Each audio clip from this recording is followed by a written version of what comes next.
the stories of our children getting opportunity to go to college and about mamas and daddies putting nickels and dimes and quarters together to pay tuition. It's about our stories. It's about the hardships and the pain and the suffering. It's about the protests and the marching. It's about the standing. It's about the legislation. It's about all of that. It's our story. Witness to Grace, a testimony of favor, is a poignant, true life story that chronicles the remarkable journey of W. Franklyn Richardson, from humble and challenging beginnings to honored positions of power and global influence.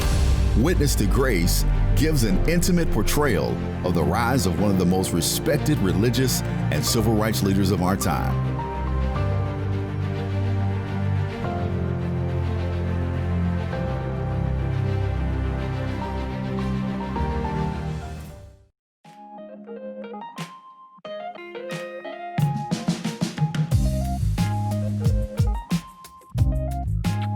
So I'm Dwight Jones, pastor of the First Baptist Church of South Richmond, and I'm here with my son, Dr. Derik Jones, and together we pastor First Baptist Church of South Richmond in Richmond, Virginia.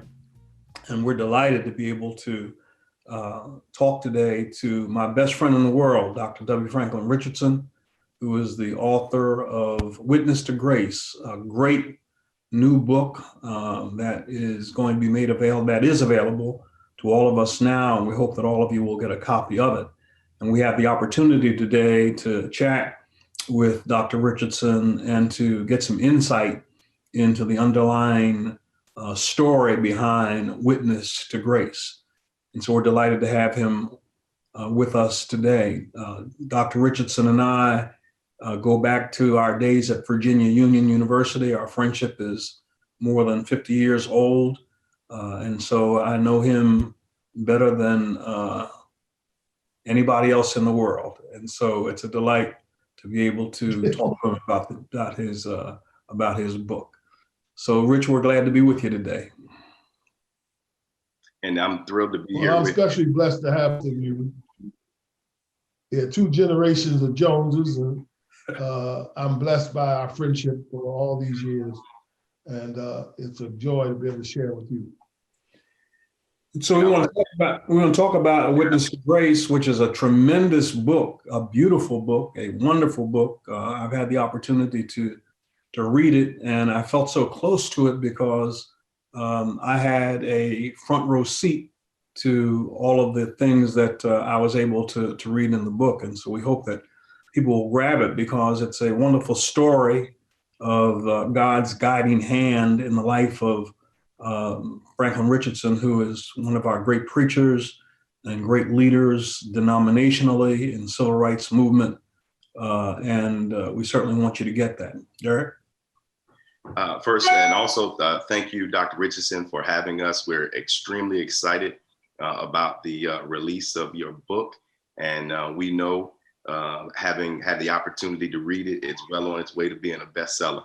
And we're really excited, so proud of you. And I too am grateful for the front row seats, the 50-yard line seats that I've had during my life to the beauty of your ministry as well. So thank you so much for having us. We're really excited.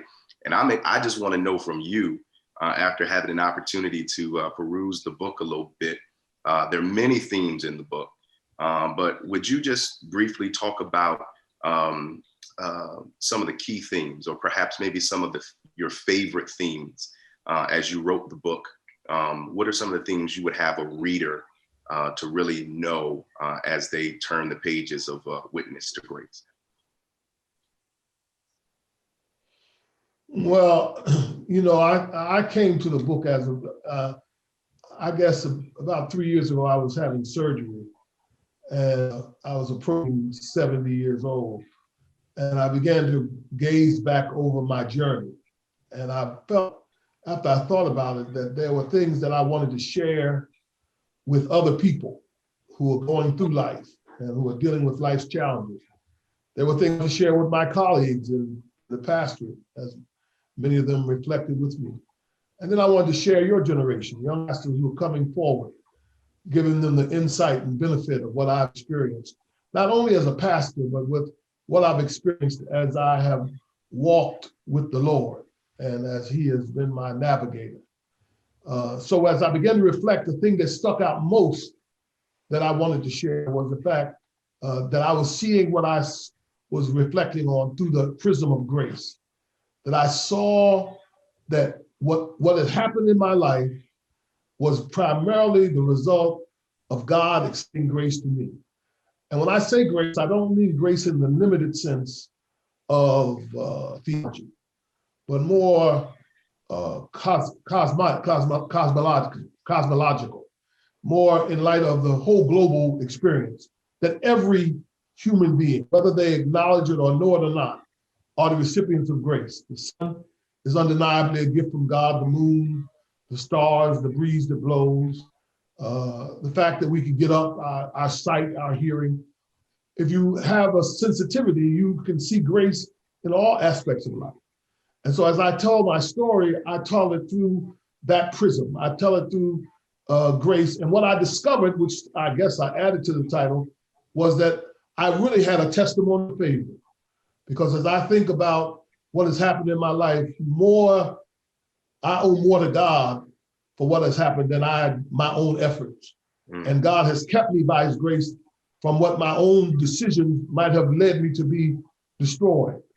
And so I want to celebrate that. And so I want to make this contribution into the discourse of the Black church and Black preachers and human beings of all races. So it's really clear to me that that was what gave me the premise for the whole idea of grace.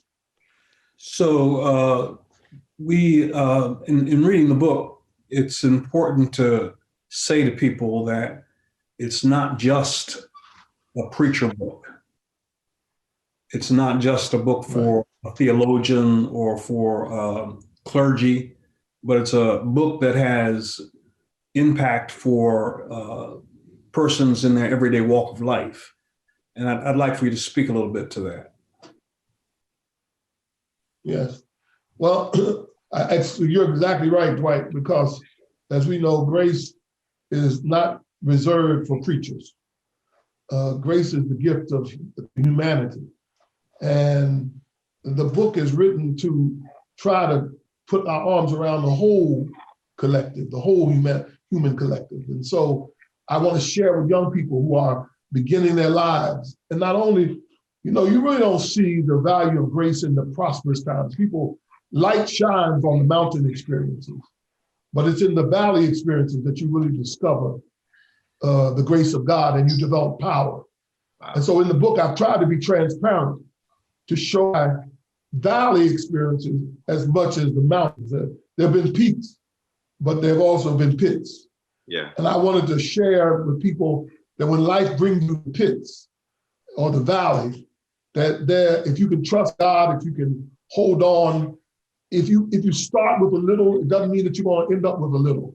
If you start and you trust it to God and you live right and try to do the right thing, it's likely that you'll come out having something to look back on in your life. So I want to encourage young people to know, because I have very, very, very limited beginnings, but God has blessed me to go from those limited beginnings to the palaces and the peaks of life. Yeah. And so I want to share that because I think sometimes our young people feel that the world is against them and that they're going to fail. And I just want you not to accept the circumstance of your immediate situation, but to trust God and to trust yourself, to do all you can, to be the best you can. And you'll never know how the outcomes will be. One of the things that sticks out in my mind is that the grace of God showed itself in my life early on when I grew up in Philadelphia. Dwight and I are from Philadelphia. And in West Philadelphia, where I went to school, for most of the time, it was social promotion. If you actually get no trouble and you acted good in class, they would automatically move you on to your next grade, whether you knew anything or not. And by the time I got to the 10th grade, I thought I was ready to go to college. I went to see my counselor, and he said I wasn't college material. Well, he was right, because they hadn't prepared me to go to college. And but I was determined to still see myself as that potential. I enrolled in West Philadelphia Community College. I flunked out of Westchester Community College. Subsequently, I accepted the call to ministry and went and shared with my pastor that I wanted to be a prepared preacher. And he said to me, and I told him, I said, I flunked out of the community college. He said, well, then you need to go to, why don't you try to get into Virginia Union? I said, well, I don't know. He said, well, no, go ahead and write him a letter. And I wrote the letter, and he wrote one. And Virginia Union accepted me as a conditional matriculation. And I enrolled in remediation for reading, because I had no reading skills. I could read the words, but I couldn't comprehend the thoughts. And I was in remediation for a year. They told me if I could make it the year for a year, they'd let me stay. And thanks be to God, I was able to make it. I stayed, went on and graduated from Yale, and on to earn a doctor's degree and travel the world and be denominational leader. And then 35 years later, a conditional matriculant into Virginia Union becomes the chairman of the board, and every degree is signed with my signature. So when I say that, it's not just my life, it's the kind of grace that shows up in your dad's life. You know, he started with similar instances and ended up being the mayor of Richmond, Virginia. I mean, being a state legislator. I mean, we have stories of how God evolves in our lives. Yeah. And those stories are important. I tell you, part of what inspired me was some of the stories I've heard in my life, people who had odds against them, but overcame the odds. Yeah. So Witness to Grace is available on Amazon, is that right? And it's available on Amazon. And at the end of this, we'll have Rich to give us all of the platforms that are where the book is available. But I think it's important to say that Amazon thought so much of the book that it has paired the book with Reverend Al Sharpton's book and President Barack Obama's book. And so they put Witness to Grace by Dr. Richardson in a trilogy with Sharpton and Obama. So if Amazon thinks that much of it, it must be a strong book. And so also, you know, Dr. Richardson has pastored here in Richmond at Rising Mount Zion. And so there are a lot of folks in Fulton who will want to read this book to see the references made to his early ministry in St. James in Henrico County, Varina. There's mention of the book of St. James in that book. And so we're encouraging all of our friends and members and neighbors to get Witness to Grace. So Rich, I wanted to talk to you about the fact that you've become a great ecumenical leader and the role of ecumenism in the life of the world, not just the church, because it impacts the world, the life of the world. You want to just mention a little bit about that? Yeah, ecumenism has been, it became dear to me. I stumbled into ecumenism. I didn't, when I was at Virginia Union, I didn't know what ecumenism was. But after I became General Secretary of the National Baptist Convention, they made me the ecumenical officer. And I traveled all over the world representing the denomination and sharing in forums between denominations. And I became, 1985, I was elected to the Central Committee of the World Council of Churches, which represented 150 different countries and 400 million Christians in the world. And I was on the Central Committee, and I traveled all over the world with that. And I developed an understanding of various religions and various cultures.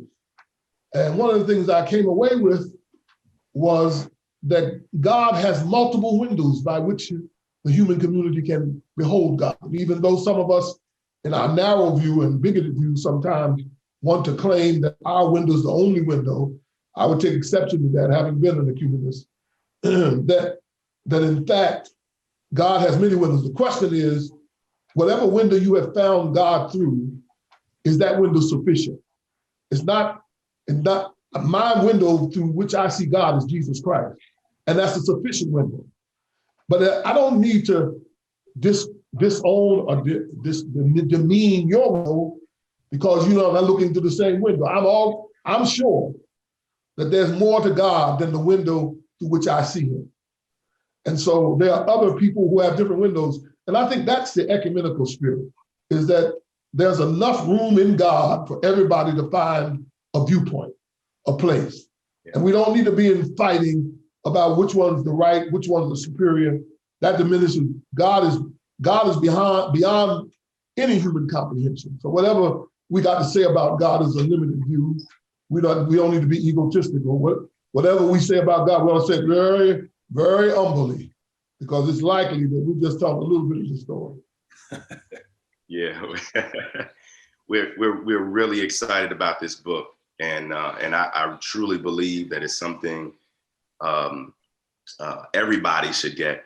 But I really want to encourage, my fellow pastors, seminary students, those who are just beginning in their journey. This book really is a must read because I think that it really opens up, as you spoke of, some of those windows that are beneficial for us on our journey. And I wanted to piggyback on my dad's question about ecumenism. And I want to talk a little bit about, and I want to ask you, because you mentioned in the book, you talk about having a global perspective. And I thought that was pretty interesting. And I just kind of stuck with me. What does it mean, not, I guess as pastors, but just as individuals, what does it mean to look beyond just, the low-hanging fruit? And how do you develop, and what is the importance of developing in whatever walk of life you're in, a global perspective? You have underscored the notion that all of us are dependent on the mentors we interconnect with to determine our exposure and how we go forward. I've been fortunate in my journey to have had the intersection of many outstanding mentors. And in that process, they opened me up beyond, I grew up in Philadelphia. I don't think I lived in Philadelphia. I lived in West Philadelphia. Your daddy lived in Germantown. I was in West Philly, and that was the world. My world began to open up when I went to Virginia Union. Because at Virginia Union, the first time I ever saw a black teacher or a black doctor or a black lawyer, the first time I saw an elite community running the whole institution, that was opening up the world. Mm-hmm. And it was at Virginia Union that your dad and I met Y.T. Walker, who was the chief of staff for Martin Luther King Jr. And when we met Wyatt was a global conscious pastor. And he ushered us into an interest of the world. And as a consequence, we ended up traveling all over the world because he showed us the door. He showed us not only the global piece, he showed us that the church had a larger function than just promoting religion. Mm-hmm. That we had a obligation to the world beyond the confines of the church building. Right. That's why your dad ended up in politics and as a mayor. He didn't become a legislator and a mayor because he was trying to be a politician. It was an extension of his understanding of ministry. Yeah. So people like Wyatt helped us to see that. He as chief of staff of Martin Luther King, that was more than a church. He gave up his church in Petersburg to go work for SCLC. Yeah. So the people that you come in contact with, I would tell young preachers, sometimes they are not, today I'm kind of concerned, many of our young preachers are not finding mentors, finding senior pastors to talk to. Yeah. You cannot learn this pastorate business just in the seminary. Yeah. You need the benefit of those who walked in this pain. Yeah. To share with you. And so for me, be sure that whatever I've achieved, I can point to a personality who led me to it first. Yeah. And opened the door for me to go through it. Yeah, absolutely. And I want to personally thank you, and I want to thank my dad for really helping me and others who've come up with me to understand globalism. I didn't know that a Black pastor could go into politics like my dad until he, manifested, that whole understanding of what he understood ministry to be in terms of bigger than just the church context. I didn't know Black preachers could go to Yale until you manifested that, and you talk about that in your book. And so I think that's really important, that anybody can take something away from, thinking bigger and seeing greater and not limiting oneself to their circumstances. So I want to thank you for that piece of the book. Because that also led Derik to run for the school board in the city of Richmond and to serve successfully in that capacity. Right. So, Yeah. The legacy continues. And so, Yeah. so we want everybody to get Witness to Grace, all of the members of First Baptist Church at both of our locations. We want to encourage you to get it and tell your friends to get it. And we really believe that it'll be a blessing in your life. In addition to the church piece, the huge civil rights piece, as Rich talks about his journey with the great leaders in our civil rights movement. He serves as the chairman of the board of of NAN, the National Action Network, and he works with Reverend Al Sharpton together, leading in this country when the need for social justice is called for. NAN is there, and that's Richardson being there. And so I really hope that everybody will get this book. I think that it will be a blessing in your life. Finally, Rich, just talk a little bit about, you talked a little bit about voicelessness. When you talk about voicelessness in the church, are you talking about the voicelessness of the church, or the voicelessness of our people, or the voicelessness of individuals? What are you talking about when you talk about voicelessness? I'm really talking about the voicelessness of individuals and associated with the church. Many church leaders have lost their voice because they've been too concerned about themselves, too protective of their turf. And they have left the church and our people without a voice. It's that piece in the New Testament where the preacher Zechariah is at the priest, and he prayed for a child, and when the angel said he's going to have it, he didn't believe it, and the Lord took away his voice. And to lose your voice, it doesn't mean that you can't still talk. In this modern way, to lose your voice is that your life has had no impact or presence, and ain't nobody listening when you're talking. And unfortunately, too often the Black church has lost its voice because we're not acting out on what we talk about, and we're not involved in the things that people care about. And when you don't involve in the world and the people care about, you lose your voice. You may still talking, but ain't nobody listening. And so therefore, we have to watch out from just thinking that noise is voice. The reason why people listen is because they believe that you have represented in your life identification with their struggle, with their pain, and that you have been open to other people. That gives you voice. That gives you, that's why people listen to you. Yeah. And so that's really what I'm talking about when I talk about voicelessness that is captured the Black church in many instances. Some of our churches used to have a lot stronger voice in the civil arena, or many of them did. But because we have become selfish and self-focused and become prosperity driven and only look at what's in for me, introverted, focusing on myself, we lost our voice. Yeah. Nobody's paying us no attention because we are only focused on ourselves. When we are focused on ourselves, we have a little picture. And when we focus on others in the world, we have voice and power and witness. Okay. Well, it's been a delight to talk to you, and we certainly hope that those who get an opportunity to eavesdrop on our conversation will get A Witness to Grace. It's a wonderful book, and I've had the opportunity to read it, and I hope that you will have an opportunity to read it as well on Amazon.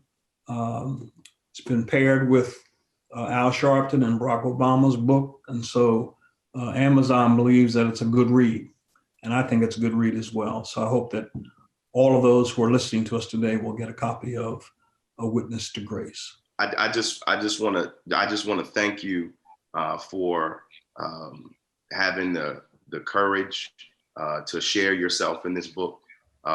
As I read it, I found out some things I didn't know. I thought I knew a lot, but I didn't know it all. And so I'm just really grateful for you opening yourself up, talking about not only your successes, but you were really open about your disappointments and how those helped to shape you. And it really gave me a greater understanding of why you are where you are today and why you are who you are today. And so I just want to thank you so much. It is a must read for those who have not yet read it. And I want to encourage everybody to go to Amazon today and pick up your copy. Thank you, Dr. Richardson. Witness to Grace, A Testimony of Favor is available for purchase. Get your copy today from Amazon